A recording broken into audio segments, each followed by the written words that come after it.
dangerous. Oh, that interesting little yellow stain there, if you're watching in colour, is in fact Vindaloo. I washed wild-eyed out into the night and had a curry a few nights back. My word, I look saint-like in repose. Oh, there I was, peacefully snoozing when a gang of roughs with cameras burst in and caught me nighty. Get up, the mirrors must be painted, the barking fish refuses to lie down. What's he been reading? Bed me. He was driving me crazy, but it didn't matter. She was in my blood. We had a ball until her husband got wise. He was also my boss. I knew I would have to pay, but I didn't know how much. 40p, apparently. None of us could resist her ripe young body. It was her first, but I wasn't her last. Disgusting, filthy beast. This week's been a teeny bit jollier. And the first occasion of any moment was on Monday, when I slid off to BBC's brainwashing house in London's seamy Portland Place. Past the provocative thrust of the zebra's butt, down we go to meet, with a little trepidation, for the first time, the ferocious father of British broadcasting, Jack the Maniac. Welcome back to my second guest, Vivian Stanshall, who used to have a band called the Bonzo Dog Doodah Band.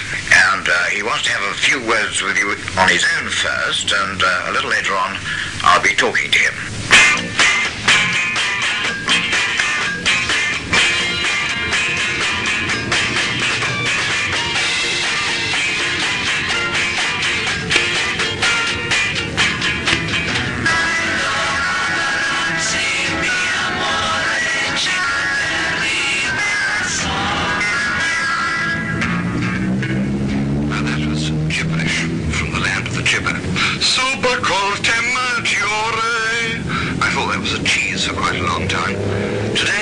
Concerned with gobbledygook, not scat singing, but genuine, honest rubbish.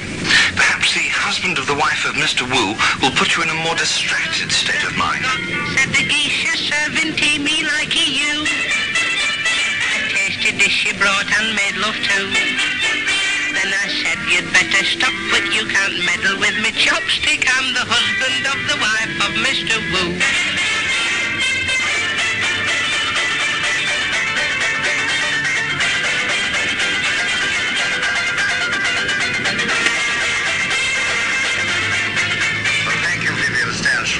Now, don't go away, because as I said, I want to know a little bit more about you.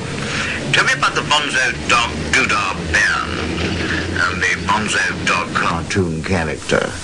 Bonzo Dog was a very hedonistic, drunken little fellow who was always looking up ladies' kilts and trying not to pay his tuppence on the deck chairs and so on, and was very good looking graphically. I mean, he turned up in loads and loads of postcards from 1922 to about 1941 and a half or something.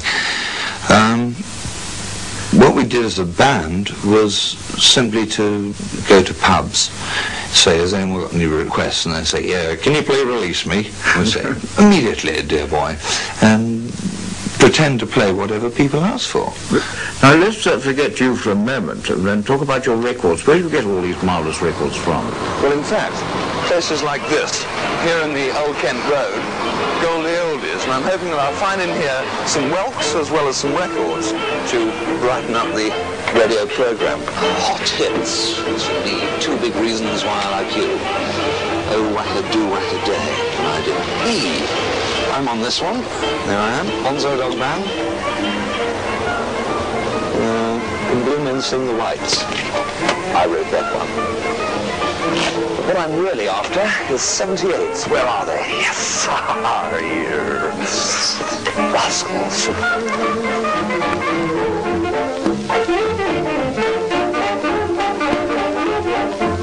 Right, this is what I'm really looking for.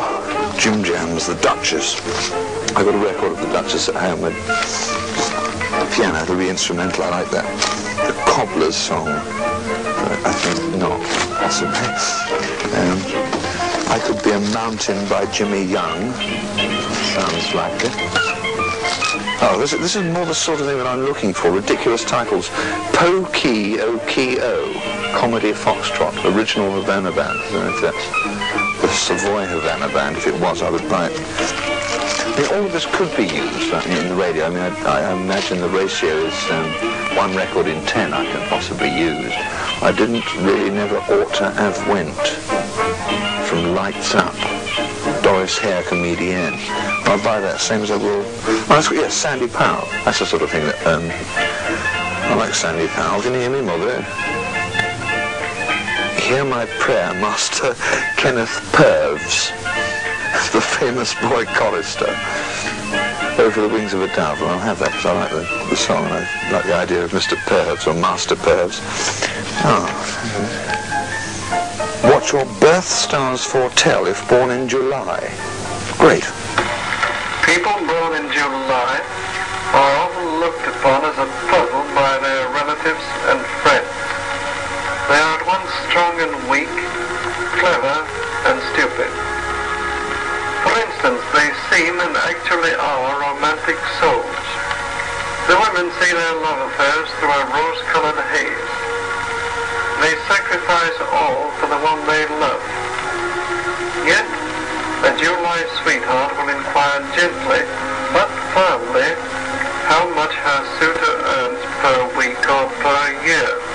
Again, July people have an itch to travel, but nobody is more fond than who.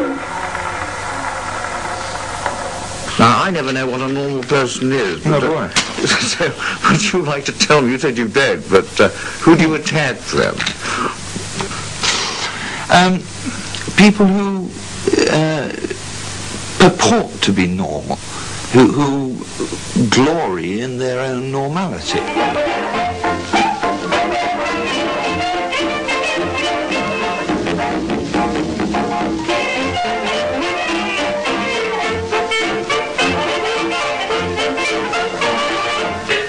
On an afternoon like this, when the hippos feel like a bit of a rub-down, one tends to find oneself at Chessington Zoo.